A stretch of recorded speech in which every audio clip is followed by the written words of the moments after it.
시청자 여러분 안녕하십니까? 뉴스 현장 시작합니다. 이뉴현 전 국민의힘 혁신위원장이 오늘 국민의힘의 비례정당인 국민의 미래에 비례대표 공천을 신청합니다. 여야 공천 작업은 막바지에 접어들고 있는데요. 양당은 오늘도 경선 결과를 발표합니다. 취재기자 연결합니다. 박지호 기자, 오늘 국민의힘 상황부터 전해주시죠. 네, 이뉴현 전 국민의힘 혁신위원장이 오늘 국민의힘 위성정당인 국민의 미래에 비례대표 공천을 신청합니다. 국민의힘은 인 전 위원장에게 국민의 미래 선거대책위원장을 맡기는 방안도 논의 중인 것으로 알려졌습니다. 당초 지역구 불출마 입장을 밝혔던 인 전 위원장은 어제 당의 비례대표 출마 요청을 수락한 것으로 전해졌습니다. 국민의힘은 오늘 오후 지역구 20곳에서 실시한 경선 결과도 발표합니다. 하태경 의원과 이혜훈, 이영전 의원이 3자 대결을 한 서울 중성동 을, 전주의 의원과 윤희석 당 선임 대변인이 맞붙은 서울 강동갑 등이 주목됩니다. 정영환 공천관리위원장은 국민 추천제로 후보를 뽑기로 한 서울 강남각 등 5곳을 뺀 249곳의 지역구 후보 공천을 오늘 완료할 수 있을 것이라 밝혔습니다. 네, 박 기자, 더불어민주당도 오늘 저녁 경선 지역에 대한 공천 발표가 있어요. 네, 민주당은 오늘 저녁 전략선거구로 지정된 경기 의정부 갑과 을, 용인 정, 충북, 청주, 청원구 등 4곳에 대한 경선 결과를 발표합니다. 의정부 갑은 문희상 전 국회의장의 아들 문석균 예비후보와 민주당 영입인재 1호 박지혜 변호사가 경선을 펼친 곳입니다. 의정부 을에선 권혁기 당 대표실 정무기획실장과 이재강 전 경기도 평화부지사, 임근재 전 이재명 대선 후보 정책본부장이 맞붙었습니다.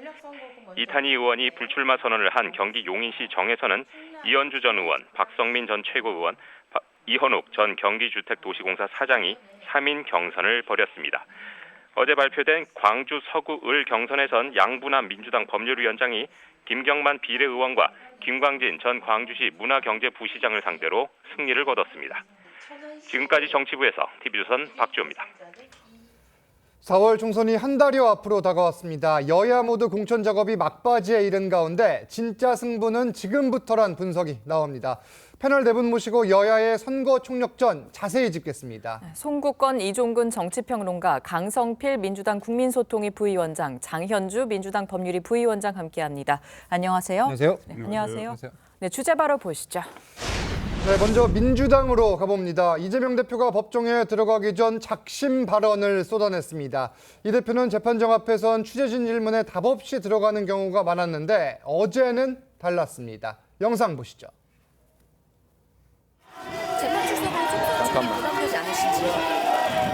총선을 얼마 앞두지 않은 상태에서 야당의 당대표가 법정을 드나드는 이 모습이 우리 국민들 보시기에 참으로 딱할 것입니다. 대통령의 부인은 주가 조작, 디올백 수수 이런 명백한 범죄 혐의들이 소명이 되는데도 수사는커녕 국회가 추진하는 특검까지도 대통령의 거부권 행사로 막고 있습니다. 국민들께서 이 불공정과 이 무도함에 대해서 이번 총선에서 심판하실 것으로 믿습니다. 자, 이게 총선 이야기를 한 겁니다. 이재명 대표가 여권을 향해서 비판을 쏟아냈는데 어떤 배경에서일까요? 일단 공천이 마무리되고 나면은 이제부터는 당대표와 선대위원장의 시간이 됩니다. 현장에 가야 되고 지원을 해야 그렇죠. 되고 메시지로 공중전을 펼쳐야 되는데 어제 법정에서 한 말은 크게 2가지인데 여기 보면은 왜 이런 말을 했는지가 나와 있어요. 하나는 이 당대표가 법정을 오는 것이 국민께서 참 딱하게 보실 것이다. 이 부분 하나고 하나는 김건희 여사 리스크와 김혜경 리스크를 같이 이야기를 했죠. 이렇게 당대표가 법정에 나왔다 이 이야기를 한 것은 어제 상당히 정말 최악의 장면이 있었거든요. 네. 뭐냐하면 민주당 이재명 대표는 정말 법정에 나갔고 한동훈 비대위원장도 했지만 한동훈 비대위원장은 이재명 대표의 본거지인 성남으로 갔어요. 그렇죠. 그게 최악의 장면입니다. 그래서 이 이야기를 하는 것은 이것은 나의 잘못이 아니고 이것은 정치 보복이다, 정치 수사다. 예. 이 이야기를 하는 거예요. 그래서 앞으로도 계속 선거 전까지 3월에만 해도 5번 이런 장면이 있을 텐데 이거는 나의 책임이 아니고 정치 보복 당하고 있는 거라는 메시지를 확실히 하고 시작을 하는 겁니다. 그리고 또 하나는 예. 이 지금 김혜경 씨와 관련해서 법인카드 이거 재판이 시작이 됐죠. 예. 그런데 반면에 김건희 리스크는 좀 사실 소멸 단계에 들어가 버렸어요. 디올백 이 논란도 더 이상 커지지 않고 네. 김건희 여사 특검법도 폐기가 됐죠.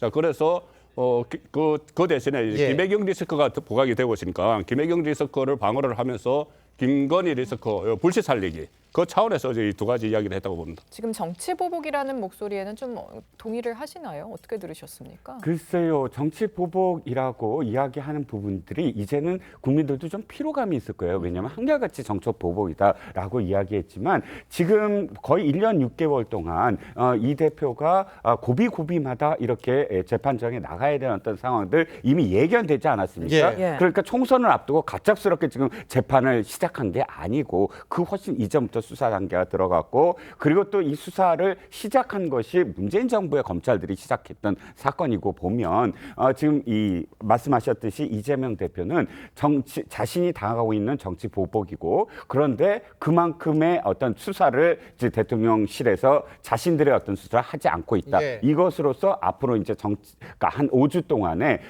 이 선거 전에서의 전략을 그쪽에 공격을 맞추겠다라는 선언으로 보입니다. 김건희 여사에 대한 리스크 이거는 지금 소멸 단계다. 뭐 이런 내용을 비롯해서 민주당 쪽 반박도 좀 들어볼게요. 예.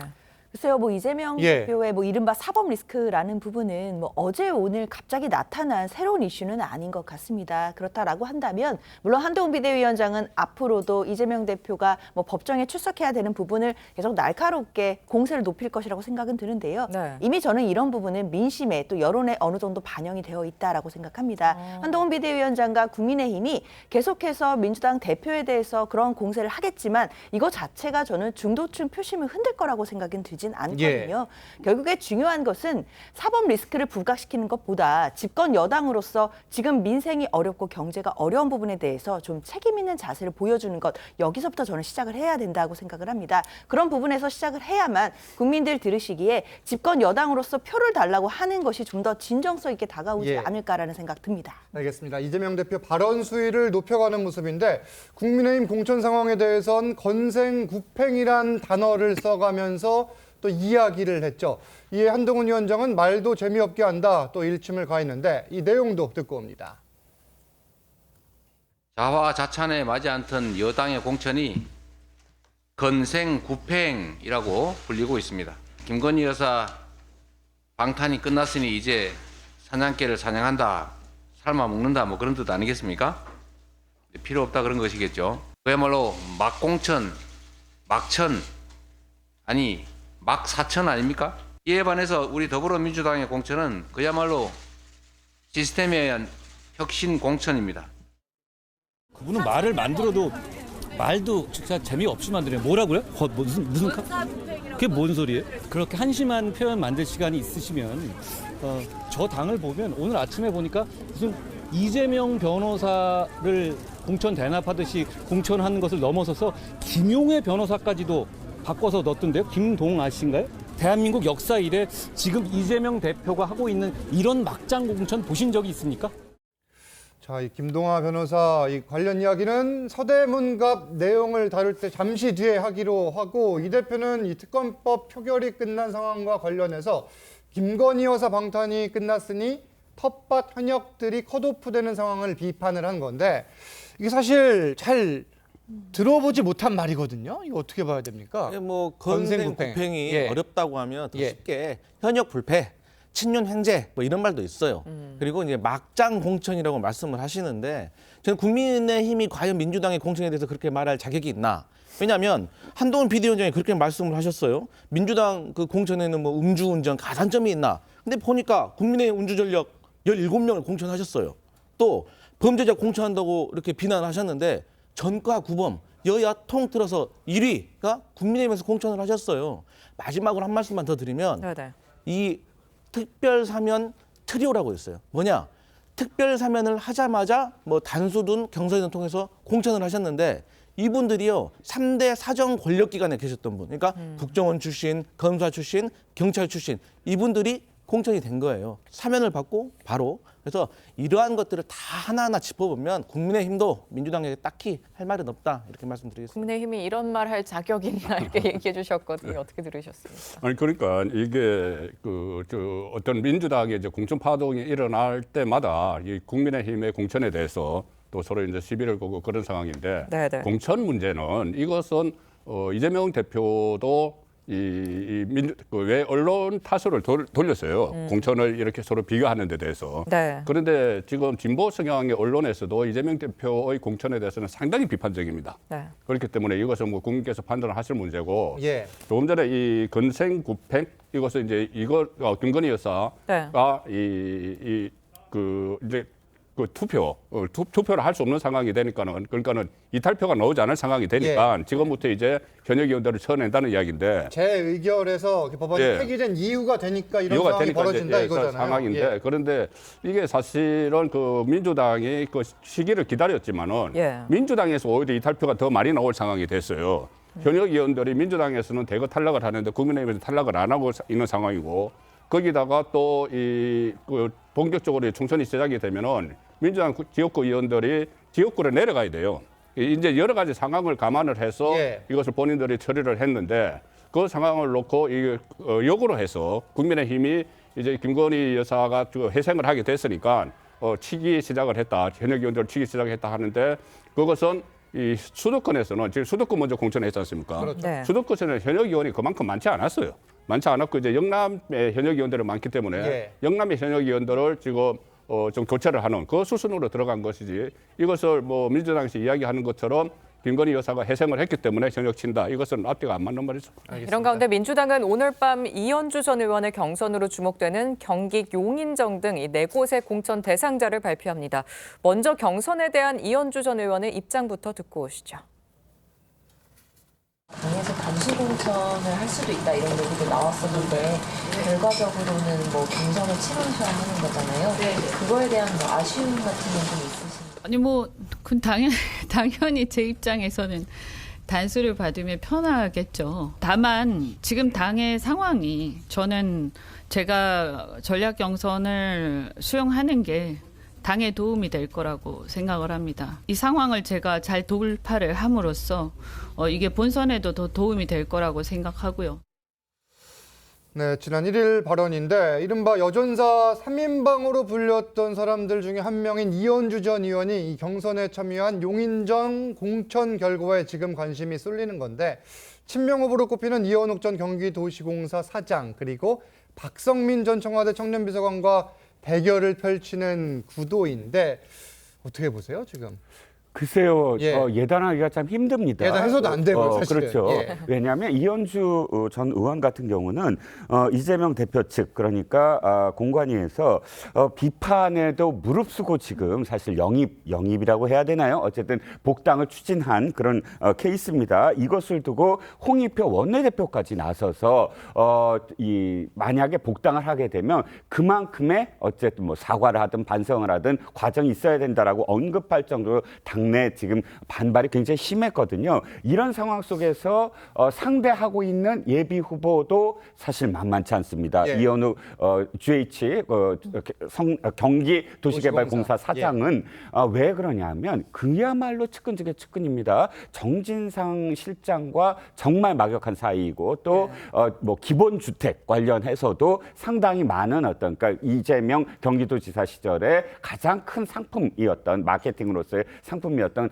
기본주택도 상당히 아이디어를 많이 낸 사람으로 손꼽히고 더군다나 제 기억에는 왜 이 이재명 대표 이재명 지사의 옆집 사건 있지 않습니까? 예. GH의 그런 어떤 뭐 숙소였다라고 하는 그 당시의 파동에서도 사실 당시 사장이었던 것으로 기억을 합니다. 이러이런 여러 가지 어떤 상황들을 지켜봤을 때 이 두 사람 중에 누가 됐냐? 물론 박성민 그 전 청와대 비서관 상황도 있습니다만 그럼에도 불구하고 어쨌든 이현주 전 의원의 지금 경선마저도 우리가 좀 이게 곱게 볼 수 없는 것이 바로 이 점입니다. 여전사 3인방이라고 표현한 네이밍 자체가 사실 진짜 여전사가 필요한 지금 세상인가, 여전사라는 어떤 표현조차 저는 성적인 어떤 부분에서 상당히 걸맞지 않다고 생각을 하고요. 너무 진영적인 어떤 그런 파당 정치가 심한데 여기에 굳이 여전사라는 이름의 세 사람을 또 더군다나 한강벨트라고 처음에 얘기했다가 이렇게 무리하게 한강벨트에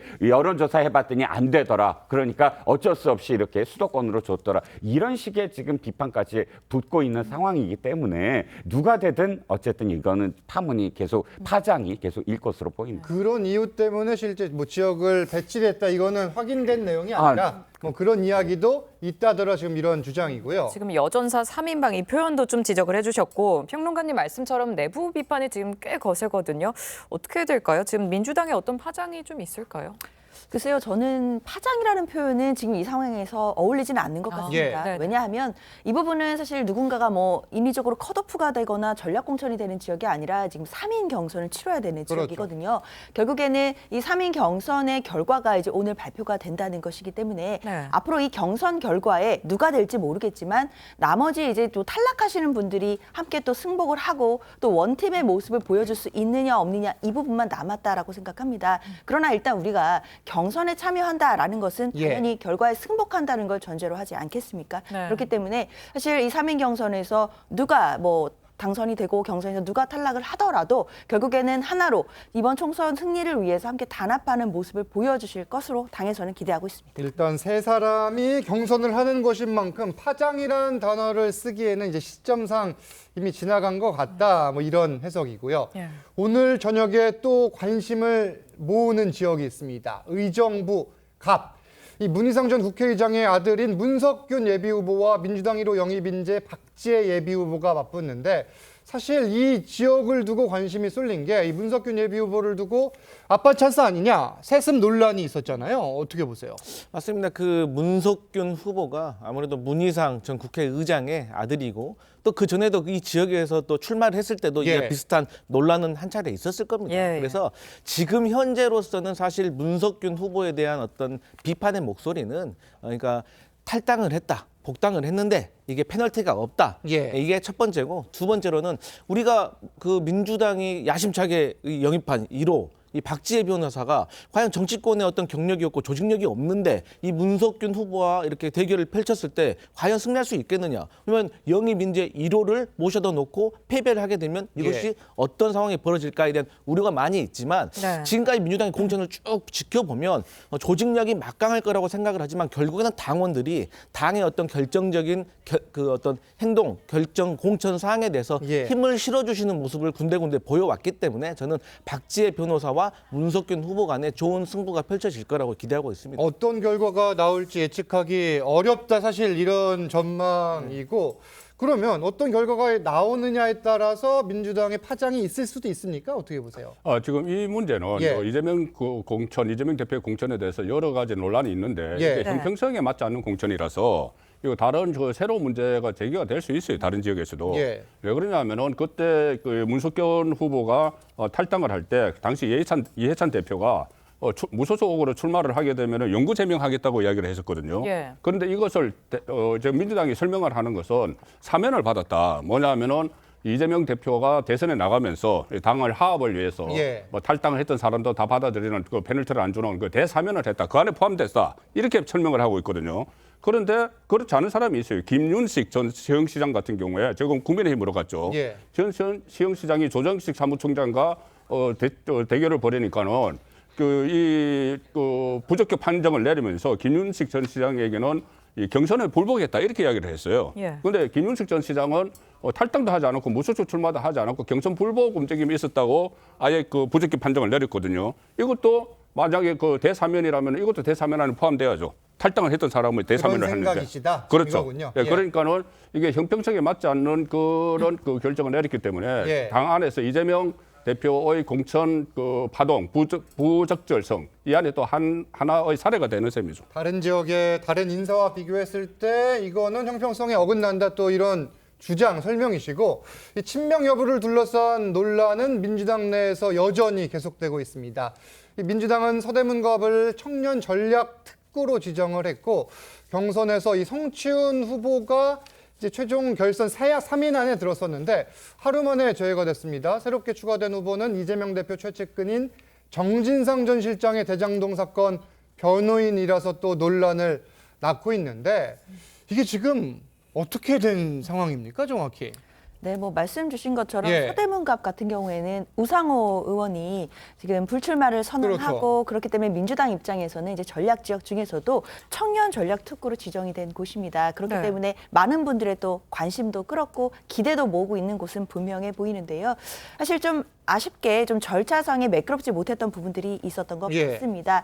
일단 앞서서 앵커님 말씀 주신 것처럼 원래 이제 3명의 후보 중에는 성취훈 후보가 들어가 있었는데 갑자기 이제 이 부분이 변경이 되면서 성취훈 후보가 이제 거기서 이제 탈락을 하고 그 차순위에 있었던 김동화 후보가 올라가서 4위였었어요. 예, 그렇습니다. 그 바로 4위였던 김동화 후보가 다시 성취훈 후보 자리에 올라가게 되면서요. 3인 경선을 치르는 지역이 되었습니다. 그 과정에서 좀 매끄럽지 못했던 부분들이 있었던 점이 좀 아쉬운 부분이 있기는 한데요. 아무래도 이제 안규백 위원장의 설명을 들어보자라고 한다면 정무적인 판단이 있었던 것으로 보입니다. 여러 가지 또 시민단체나 여성단체 측에서 안희정 지사의 예전에 그 미투 사건과 예. 관련해서 2차 가해 의혹이 있다라는 또 강한 또 반발이 있었던 것으로 알려져 있고요. 녹색 정의당에서 반발을 네, 했었죠. 그렇습니다. 예. 그렇기 때문에 그런 부분들을 아마 안규백 위원장과 전략공관위에서 정무적으로 판단해야 되는 부분들이 있었다라고 본 것 같습니다. 그런 판단 때문에 지금 4순위에 있었던 후보가 올라온 것인데 이것이 사실 저도 제가 생각했을 때도 절차적으로 만약에 정무적 판단이 필요했다라고 한다면 1차적으로 후보를 발표하기 전에 예. 이런 부분들이 반영이 됐더라면 오해의 소지도 없었을 텐데 하는 아쉬움은 좀 남는 지점입니다. 또 하나 절차가 좀 매끄럽지 못하다 또 봤던 부분이 하루 만에 성취훈 후보 대신 김동화 후보가 포함이 됐는데 해당 사실을 발표한 당 대변인조차 후보가 바뀐 사실을 몰랐습니다. 당시 장면 함께 보시죠. 권지웅, 김규현, 김동아. 성취훈 후보였는데 아 그래요? 요렇게 의결을 했는데. 어제 안규백 위원장이 예. 김동아 후보 아니라고 성취훈 후보로 말씀하셨다.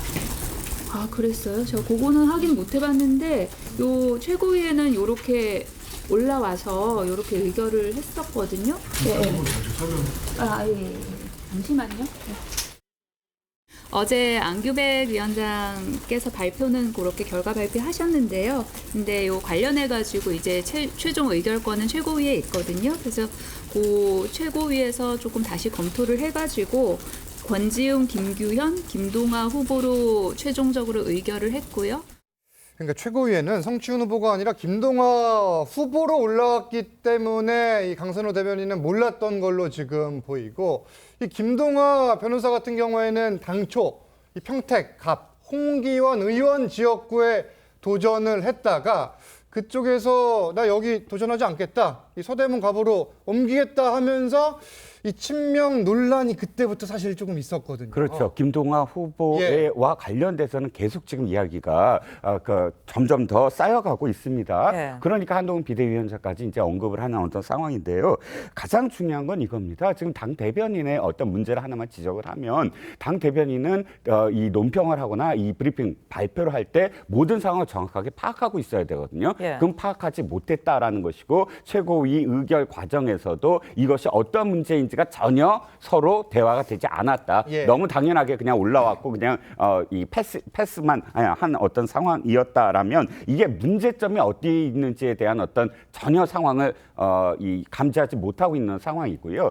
어저께 발표한 것과 오늘 발표한 것이 다르다면 그 다른 것을 분명히 설명해 줘야 되는 게 이 브리핑 자리입니다. 제가 이렇게 이 과정을 보면서 어쩌면 이렇게 4년 전에 미래통합당의 그 실패를 예. 답습하는 것 같다. 미래통합당 당시에 굉장히 진짜 비판이 많았던 게 하루 만에 번복하는 상황들이 계속 이어졌어요. 예. 대표적인 사례가 연수을입니다. 예. 민경욱 후보와 민현주 후보가 4차례나 서로 번복이 됐어요. 서로 네. 계속 경선을 한다, 경선을 하지 않는다. 이 과정이 공관위와 또 지도부 간의 어떤 갈등도 있었고 황교안 대표와 유승민 전 의원 간의 갈등이 있었고 이런 것들이 개입이 되면서 그때 당시 인천 인천 선거 전체를 망치고 전체 판세에 엄청난 이 해를 끼쳐서 당시 나온 얘기가 호떡 공천, 부침개 공천, 하루 만에 뒤집는다 이거였거든요. 예, 예. 그러니까 이 상황도 어떤 설명도 사실은 납득이 가지 않는다. 저는 개인적으로는 성추행 후보를 이렇게 방송에서 패널도 많이 만났는데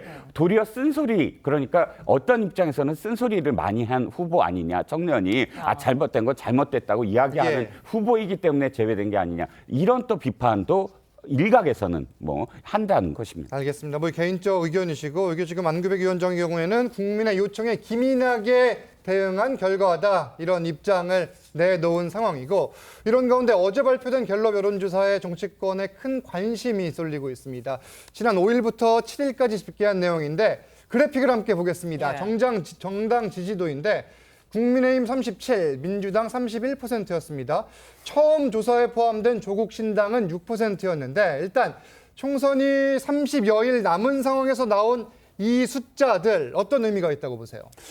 일단 조국 신당은 지역구 선거를 후보를 내지 않기로 했죠. 그렇죠. 비례대표만 내기 때문에 전체 정당 지지도 조사에서는 그 6%면 상당히 많이 나온 것이기는 하지만 아직은 양대 정당하고는 상당히 차이가 있는 것이죠. 그렇죠. 차이가 있는데 저것을 이 그러니까 정당 투표로 한정을 하면 좀 상황이 다를 거예요. 상당히 다르게 나오는데 그것은 뭐냐면은 지금 그 조국 대표가 주장을 하는 것이 이 지역구 선거는 민주당이 투표하고 비례대표는 조국 신당에 투표를 해달라는 거지 않습니까? 그러면 여기서 이 이재명 대표를 지지하지 않는 민주당 지지층들이 있어요. 이 공천 파동도 있고 사법 미술구도 있으니까는 그쪽에서 이 조국 신당 쪽으로 많이 지금 옮겨가는 이 상황이라고 보는데, 그러면 그 안에서 가장 핵심은 저는 친문 문재인 전 대통령 쪽 지지층이라고 생각을 하거든요. 그런데 조국 그 대표는 창당을 하기 전에 처음에 이 정치를 한다는 이야기도 양산에 같이 제일 먼저 했습니다. 문재인 전 대통령에게. 그리고 그때 문재인 전 대통령의 업적이 다 폄하되고 있다. 내가 뭐 지도도 나침반 돋는 길을 가겠다. 일종의 문재인 명예 회복을 위해서 정치를 하는 것처럼 이야기를 했거든요. 그리고 신당을 만들기 직전에도 양산을 갔어요. 양산에 가서 민주당과 따로 가야 되겠다. 우리가 당을 만들겠다 하니 문재인 전 대통령이 이해한다 이렇게 이야기를 했거든요. 그렇다면은 문심이 지금 조국 신당에 실려 있다고 민주당 안에서 이재명 대표에 반대하는 그 민주당 지지층 그렇게 생각을 하는 거예요. 그럴 수 있다. 그래서 그 지지층이 이렇게 옮겨가는 그 상황 아닌가 그렇게 봅니다. 사실 더 주목되는 내용은요. 비례대표를 뽑을 때 어느 당을 택할지에 대한 내용입니다. 국민의힘 중심 비례정당에 투표하겠다. 이게 37%, 민주당 중심의 비례연합이 25%였는데 이 눈에 띈 게 조국혁신당에 투표하겠다는 답, 이게 15%나 나왔거든요. 민주당 좀 당혹스러웠을 것 같아요. 어떻게 보셨습니까? 네, 민주당으로서는 사실 당혹스러웠죠. 당초에 민주당이 조국 혁신당과의 조금 거리를 두는 모습은 조국 혁신당의 지지자, 민주당의 지지자 겹치거든요. 그런데 조국 신당으로 이탈을 해서 갔는데 그 지지율이 의미 있는 의석으로 이어지지 않으면 민주당으로서는 손해지 않습니까? 윤석열 정부 심판에도 어려움이 생기는 거고. 그런데 여론조사에서요, 지지율이라는 거는요, 민심을 숫자로 보여주는 거예요. 이 숫자로 지금 많이 드러나고 있잖아요. 그 이유를 분석을 해보면 지금 민주당의 윤석열 정권에 대해서 심판을 제대로 못하고 있다, 부족하다. 그러니까 강성 지지자들은 갈증이 있는 거예요. 그런데 조국 혁신당은 확실한 선명성과 목표와 이 컨셉이 있기 때문에 그쪽으로 몰리는 것 같다. 그래서 이러한 것들을 민주당에 돌리기 위해서 좀 더 열심히 이재명 그 대표와 민주당이 노력해야 되는데, 어쨌든 큰 틀에서는요, 이런 말 있잖아요. 선거에서는 확실한 적이 아니면 다 우리 편이다. 그러니까 어쨌든 윤석열 정권 심판이라는 큰 틀에서는 크게 뭐 반대할 입장은 아닌 것 같다. 그러면 민주당 중심의 비례연합의 표를 몰아달라고 이 대표가 주장할 가능성은 있습니까, 없습니까? 당연히 민주당 비례당에 몰아주라고 당대표에서 얘기를 해야죠. 일단 여기서 조국 신당이란 표현이 그래픽에 나왔었는데, 이 갤럽의 여론조사는 조국 혁신당이 중앙선관위에 등록하기 전이었다 보니까 조사 문항에 조국 신당으로 표기한 사실을 참고로 알려드리고, 지금 이 지표들을 보면은 이재명 대표나 민주당 입장에선 돌파구가 필요할 수밖에 없어 보인다, 이런 말들이 나오고 있죠. 그래서 선대위원장에 누구를 배치할지에도 관심이 쏠리는데, 지금 이분들 이름이 나옵니다. 이해찬, 김부겸, 이탄희, 3인 선대위원장 체제를 유력하게 검토하고 있다, 이런 보도도 나오는데 맞습니까? 일단 아직까지 정해진 건 정해진 건 없다. 없습니다. 물론 모든 가능성을 두고 지금 또 전략적으로 검토를 하고 있는 것으로 봐야 될 것 같은데요. 네. 결국 그동안 민주당의 공천 과정이 다소 시끄럽다라고 평가를 받았던 것은 결국 당내에서는 혁신의 움직임이 있었다라는 것으로 국민들께 설명드릴 수 있겠습니다. 그동안 공천 과정이 혁신의 시간이었다면 이제는 단합과 통합의 시간을 맞이해야 할 텐데요. 그렇기 때문에 선대위 자체를 어떻게 꾸리는지 그리고 선대위원장으로 어떤 인물들을 영입해 오는지 이런 부분들이 또 통합의 상징이 될 수 있겠습니다. 예. 그렇기 때문에 뭐 이해찬 전 당대표라든지 김부겸 전 총리, 뭐 이탄희 의원까지 지금 여러분들이 많이 거론이 되고 있고요. 결국 민주당 입장에서는 어떤 인물 한 분을 내세운다라기보다는 네. 통합의 과정 또 단합의 상징성을 보여드려야 하기 때문에 또 세대관 그리고 여러 계파 간 통합을 상징해 줄 수 있는 여러 부분들을 많이 다 전략적으로 검토를 해서 많은 분들이 들어오셔서 함께 할 수 있는 모습들을 국민들께 보여드리지 않을까 하는 기대가 있습니다. 고민을 하고 있는 거는 분명해 보이는데 뭐 임종석 전 비서실장의 역할론 또는 이재명 대표의 이선 후퇴론 가능성에 대해서는 어떻게 보세요? 둘 다 좀 적어 보입니다. 적어 왜냐하면 보인다. 임종석 전 실장을 좀 더 유용하게 예. 이렇게 함께 하려면 이미 그 전에 어떤 암시가 좀 있었어야 되는데 예. 이재명 대표가 좀 매몰차게 그 가능성에 대해서 끊어버렸거든요. 기자들이 물었을 때 그렇다면은 뭐 서울 선대위원장 이야기도 뭐 나오고 하지만 그러나 임종석 비서실장에 대해서는 뭐 차갑게 거리를 둔다라고 예. 생각이 들고요. 두 번째 이선 후퇴는 저는 불가능해 보입니다. 불가능하다? 왜냐하면 이겁니다. 자신이 지금 사법 리스크 때문에 아까 처음에 저희가 말씀하셨지만 일주일에 한 번씩 나가야 돼요. 예. 그러면 그때마다 사실 가장 중요한 시기에 자리를 비웁니다. 네. 그런데 선대위원장 세 사람 얘기가 나오고 있는 걸 보면 두 사람은 통합의 상징 맞아요. 그런데 이슈를 선도할 사람이 없어요. 그러니까 이탄희 전 의원 같은 경우는 미래 투자, 그러니까 예. 한동훈 비대위원장과 상대적으로 미래에 이런 자산이 있다라는 면에서는 이탄희 의원이 뭐 굉장히 유용할 텐데 자신만큼 이슈를 선도할 사람이 좀 대신해서 선대위원장으로 있었어야 되거든요. 그런데 이해찬 전 대표가 조금 건강상의 문제로 전국 일주를 다소할 수 있을까 이런 이야기가 나온다면 뭐 기세 좋게 막 뭐 이슈를 선도한다 이거는 좀 기대하기 힘들고 그래서 알겠습니다. 뭐 임종석 실장 얘기가 그래서 예. 나오긴 하지만 그럼에도 불구하고 자신이 뭐 거리를 뒀는데 갑작스럽게 손을 다시 내밀지는 않을 것으로 보입니다. 이재명 대표가 어떤 전략을 계속해서 들고 나올지도 지켜보기로 하고 다음 주제로 가보겠습니다. 예. 이번엔 국민의힘입니다. 어제 한동훈 위원장은 이재명 대표의 정치적 고향인 성남시를 찾았는데 영상을 먼저 보고 오겠습니다. 이곳 수정구에 대해서 우리 국민의힘이 열세 지역이다, 어려운 지역이라고 말을 합니다. 그렇지만 제가 성남에서 제일 먼저 이곳에 왔습니다. 바꿀 수 있기 때문입니다. 저는 오늘 지금 이 시간에 성남에서 우리가 가장 어렵다고들 하는 성남 수정에 왔고 이재명 대표는 서초동의 법정에 있습니다. 여러분, 제가 오늘 하루 종일 성남과 용인과 이것을 오갈 것인데요. 제가 앞으로 여러 번 오겠습니다. 여러분. 네, 들으신 대로 한동훈 위원장은 연일 이재명 대표를 향해서 정조준을 이어가고 있습니다. 그런데 이 대표가 사실 여기에 응하진 않는 것 같거든요. 어떻게 보세요?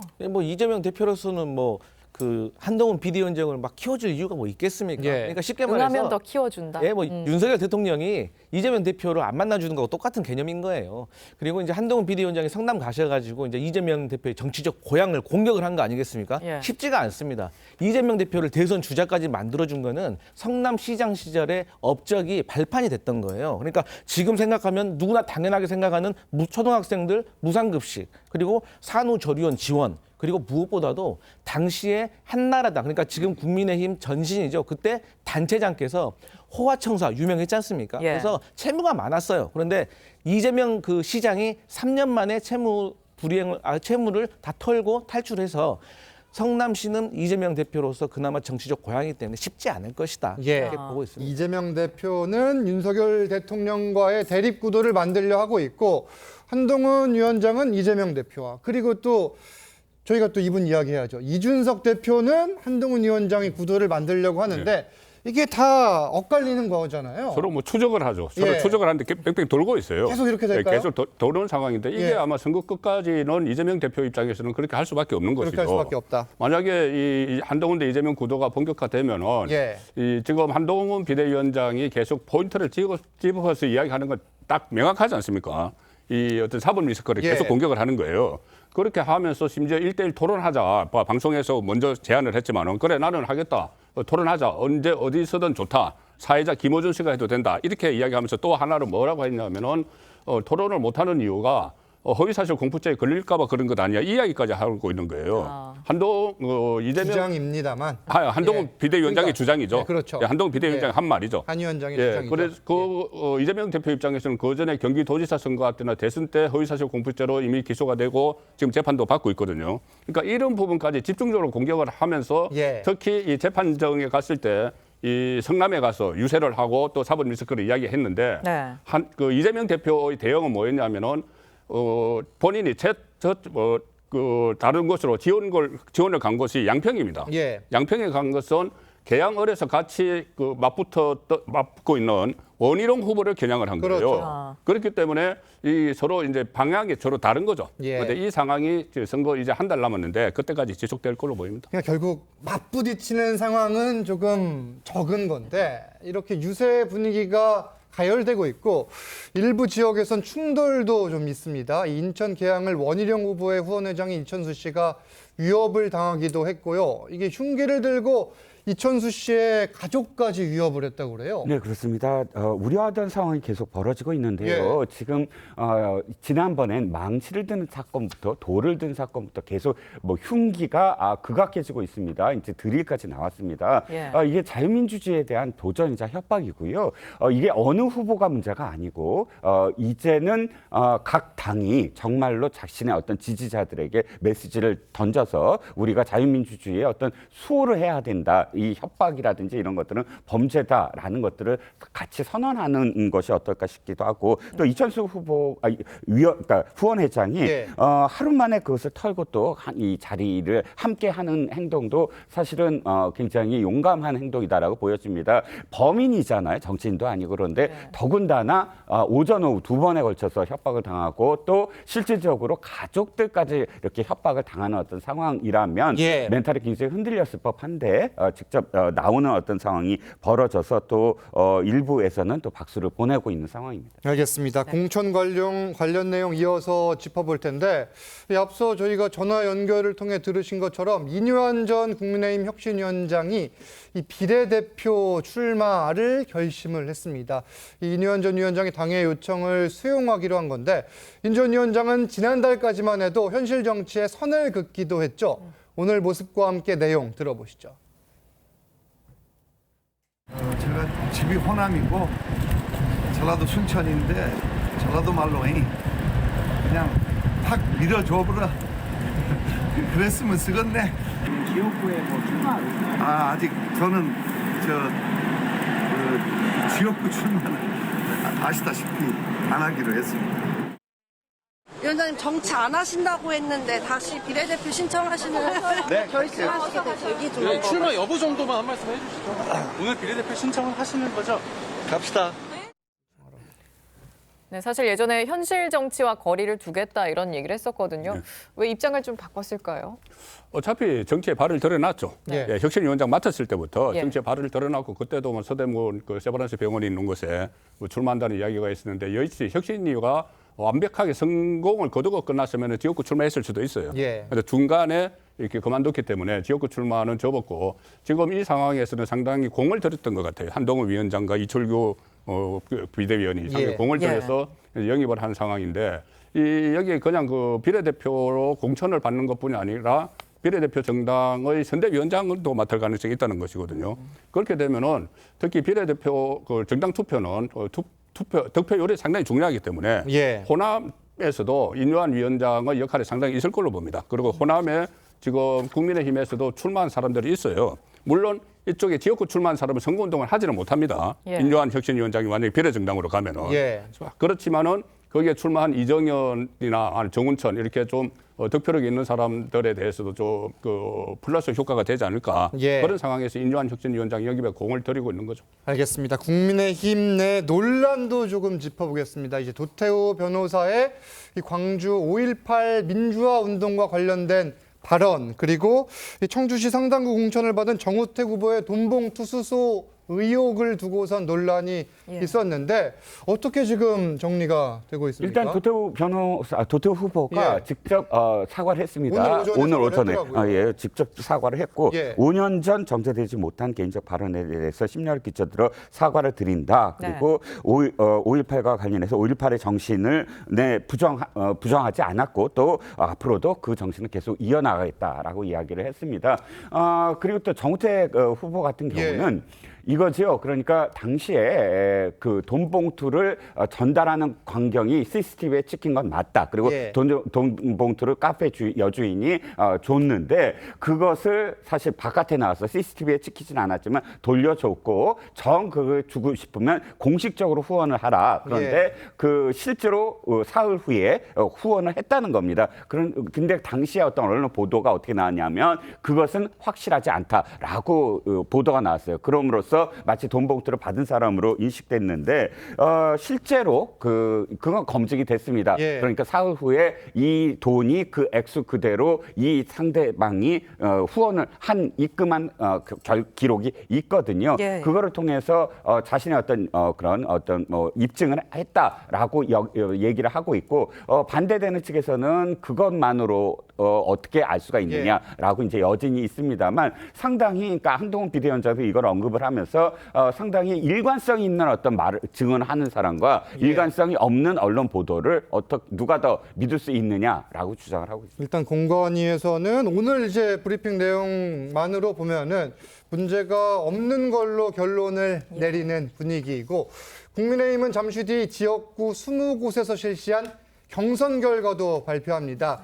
이제 저희 시간대에 나올지도 주목이 되는데 관심을 모으는 곳 중 하나는 하태경 의원 그리고 이해운, 이영전 의원이 3자 대결을 벌이는 중성동을입니다.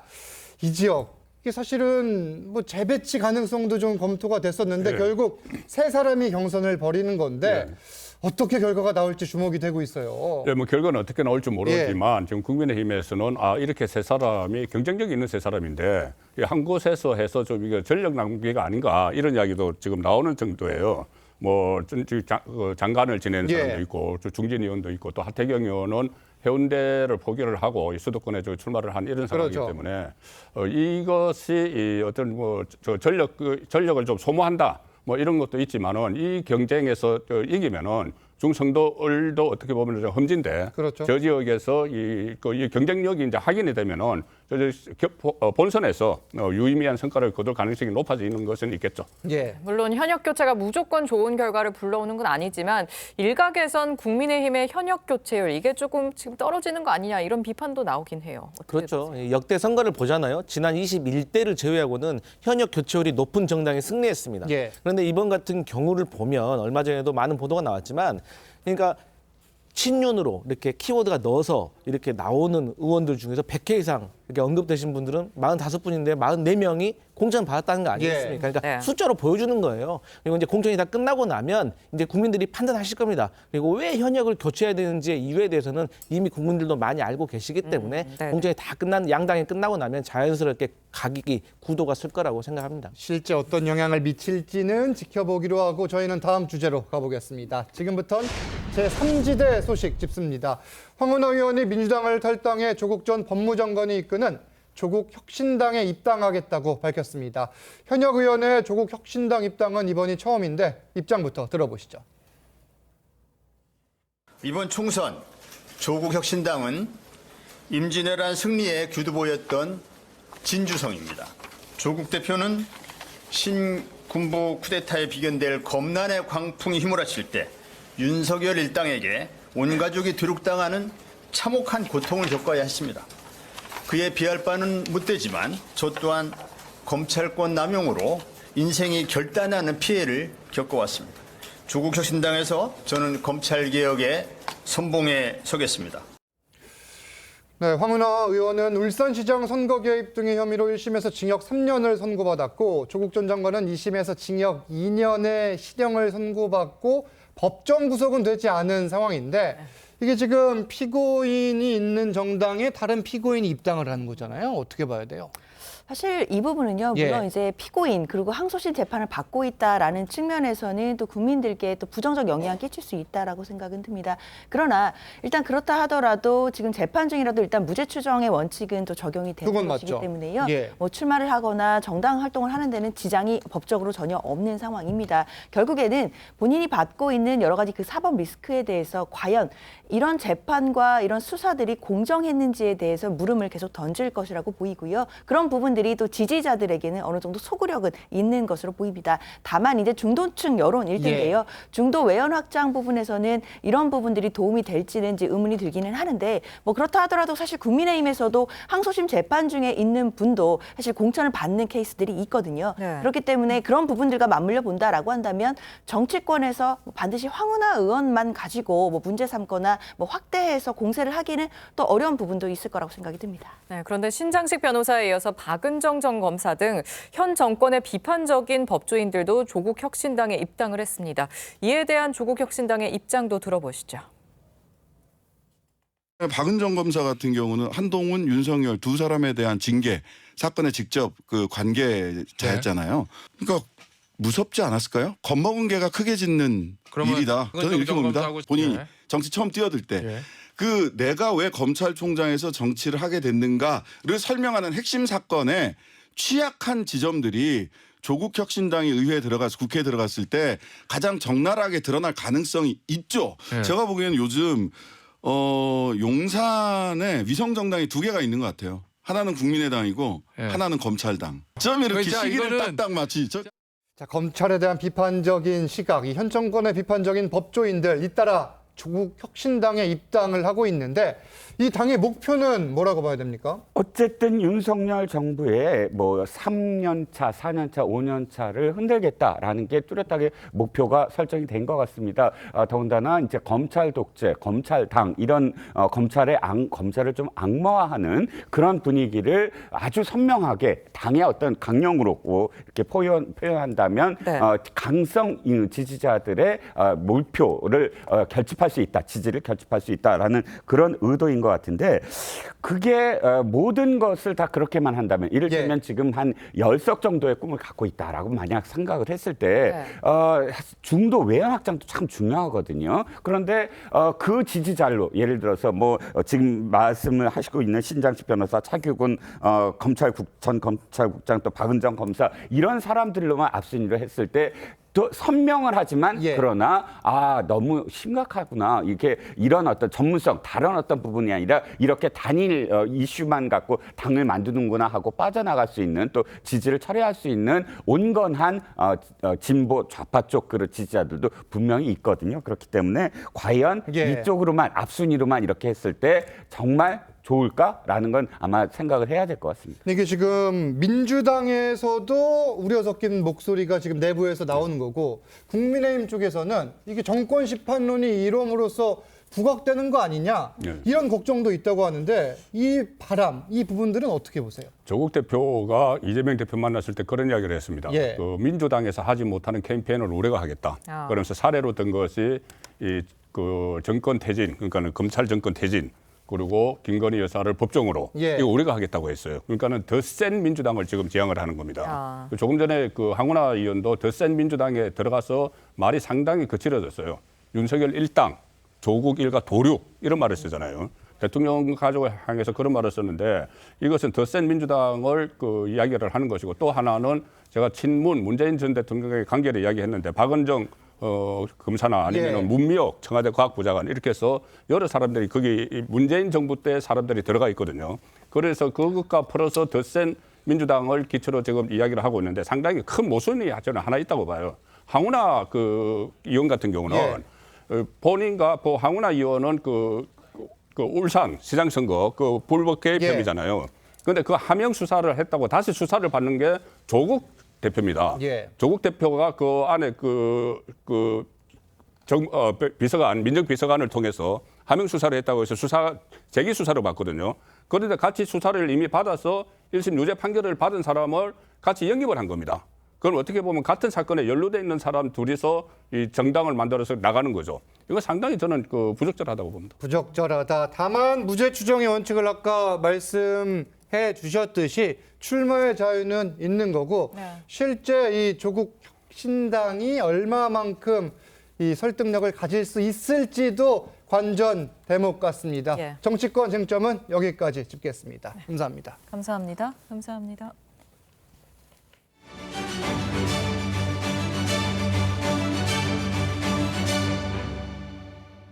전공의 공백을 막기 위해 정부가 어제부터 심폐소생술과 같은 의사들 업무의 일부를 간호사들에게 허용했습니다. 현장에선 기대와 우려가 엇갈리고 있는데요. 간호사 단체는 이참에 간호법을 제정해달라고 촉구하고 나섰습니다. 황민지 기자의 보도입니다.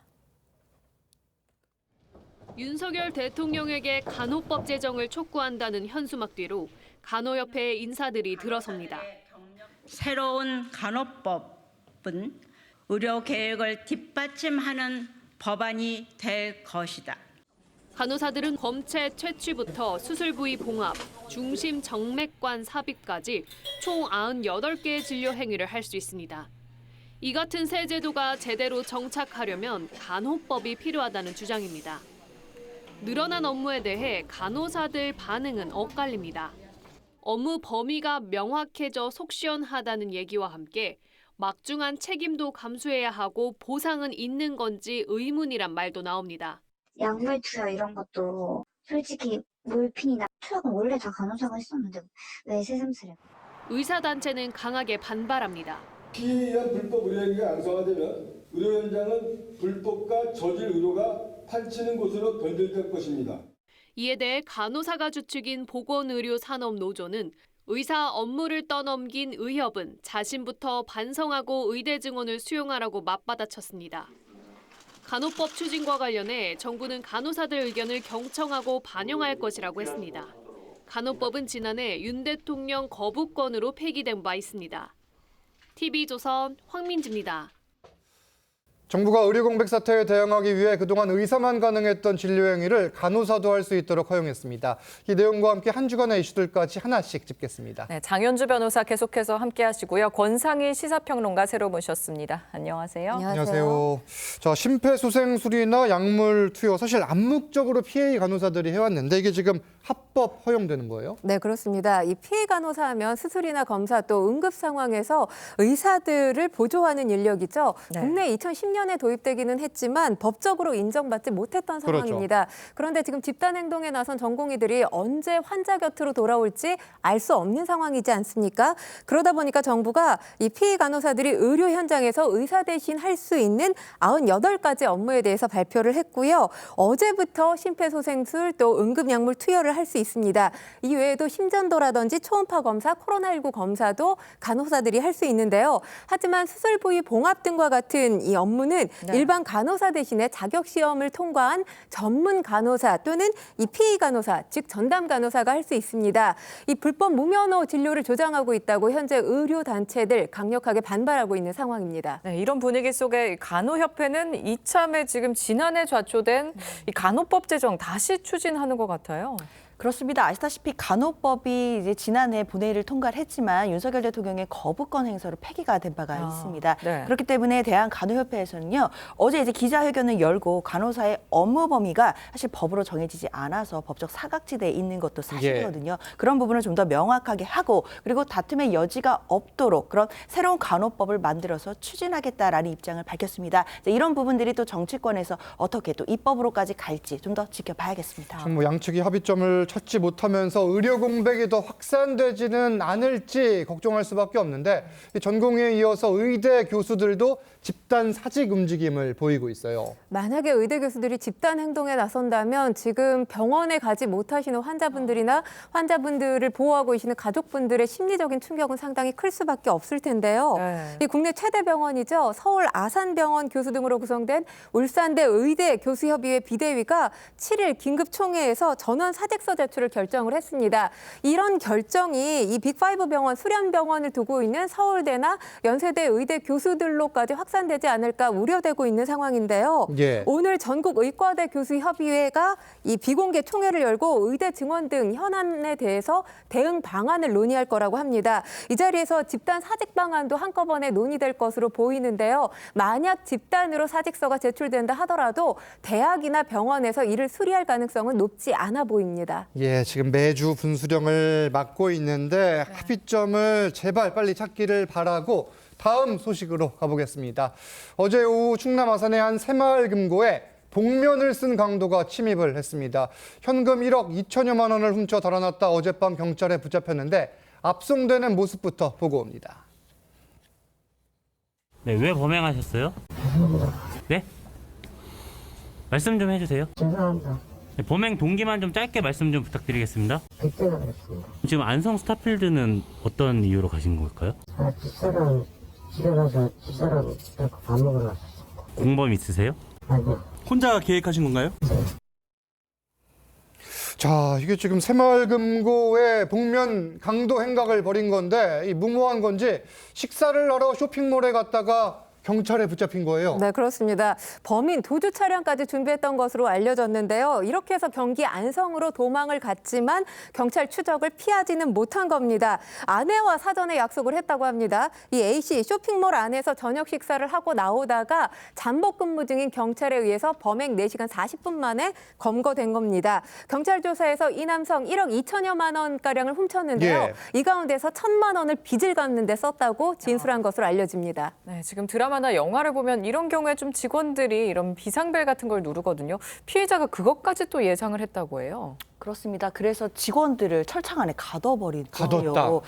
조사 결과 이 예. A 씨는요 범행 전에도 그 승용차를 타고 미리 그 장소도 물색을 하고요. 그 안에 보안 경비가 어느 정도 있는지 이런 것을 사전에 철저히 계획한 것으로 보입니다. 네. 그리고 범행 당일 날에도 흉기로 직원들을 위협하고 돈가방을 전달받은 후에 금고 철장 안에 직원들을 가둬놓은 겁니다. 그리고 또 잠금 장치까지 해서 예. 비상벨을 누르거나 뭐 도움을 요청하지 못하도록 막은 것인데요. 그렇기 때문에 근방에 이제 경찰 인력들 치안센터가 있었지만 비상벨을 누르지 못해서 바로 출동하지는 못했습니다. 그리고 나서 바로 이제 뭐 차량을 통해서 도주를 예. 한 것으로 알려져 있습니다. 이게 지금 여직원들을 흉기로 위협을 하면서 이게 지금 남성 직원의 손을 묶게 하고 도주를 한 건데 이게 CCTV가 곳곳에 분명히 많을 텐데 잡히지 않을 거라고 생각한 걸까요? 만약에 그렇게 생각을 했다면 예. 너무 얕은 생각을 한 게 아닌가 싶습니다.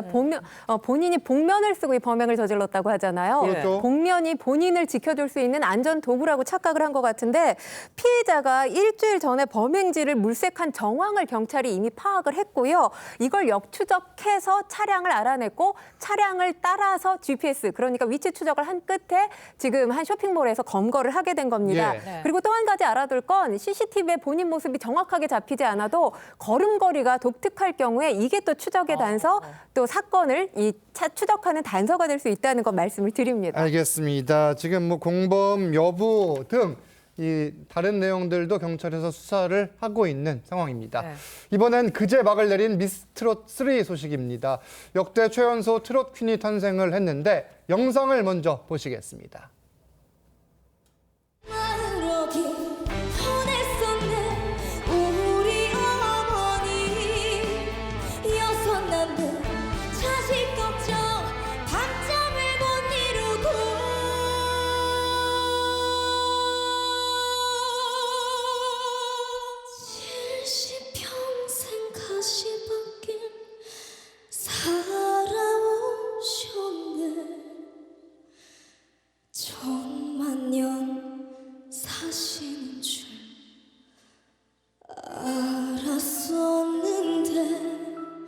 떠나실 날 그다지도 멀지 않아서 막내딸은 울었답니다.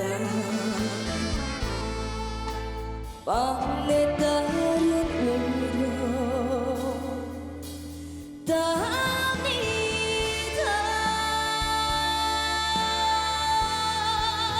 네, 진의 영광은 16세 소녀 정서주 씨에게 돌아갔는데 이게 지금 최연소 신이에요? 네, 그렇습니다. 역대 트로트 오디션에서 이렇게 나이가 어린 참가자가 진 타이틀을 받은 것 이번이 처음인데요. 2008년생 말씀하셨다시피 고등학교 1학년 16살입니다. 외할머니를 생각하면서 이효정 씨의 우리 어머니를 불러서 이 마스터들에게 강력한 지지를 받기도 했고요. 또 많은 시청자들의 가슴을 뭉클하게 했는데요. 승패 음원 점수에서 갈렸다고 볼 수 있습니다. 정서주 씨가 음원 점수 1위를 차지하면서 300점 만점을 받았고요. 네. 총점 2,823.18점을 기록해서 2위인 배아연 씨와 22점 차. 그러니까 배아연 씨는 조금 아까울 수 있을 거예요. 예. 앞서면서 진에 뽑힌 겁니다. 네, 트롯퀸 정서주 씨는 특별한 별명도 가지고 있죠. 바로 리틀 이미자입니다. 그래서 이날 진이 발표되는 현장에도 트로트계 레전드가 등장했습니다. 함께 보시죠.